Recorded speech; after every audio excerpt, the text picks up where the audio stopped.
Welcome, dear listeners, to a realm beyond the mortal world, where gods and goddesses walk among us, their stories etched in the fabric of myth and legend.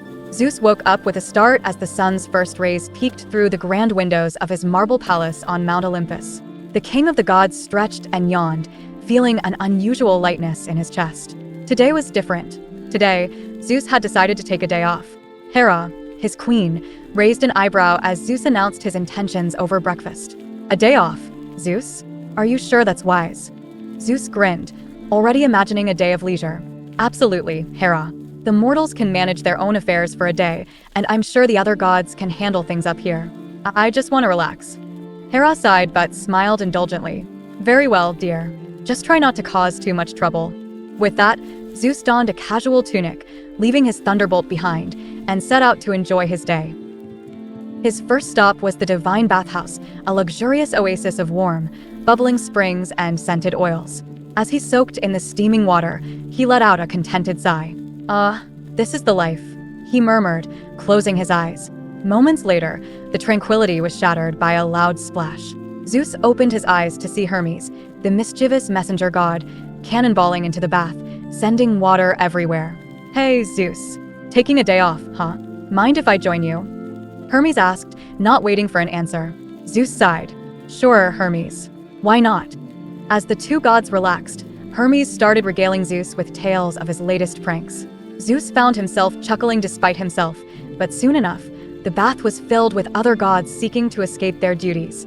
Athena and Apollo were debating philosophy, Dionysus was mixing up cocktails, and Ares was attempting to start an arm wrestling competition. The bathhouse quickly turned into a chaotic scene, and Zeus decided it was time to move on. He dried off and headed to the divine gardens, hoping for some peace and quiet among the blooming flowers and chirping birds. However, as soon as he arrived, he found Aphrodite hosting a grand tea party with a flock of love-struck nymphs. The goddess of love waved enthusiastically at Zeus, beckoning him over. Zeus, darling, come join us for some ambrosia tea and nectar cakes. Zeus reluctantly sat down, accepting a cup of tea.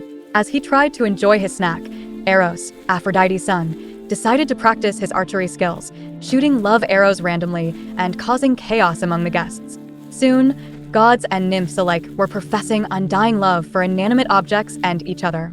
Wonderful, Zeus muttered, dodging a stray arrow. Just what I needed. Deciding that the gardens weren't the sanctuary he had hoped for, Zeus made his way to the divine stables, where Pegasus and the other mythical creatures resided. Maybe a quiet ride through the skies would be just the thing to clear his mind.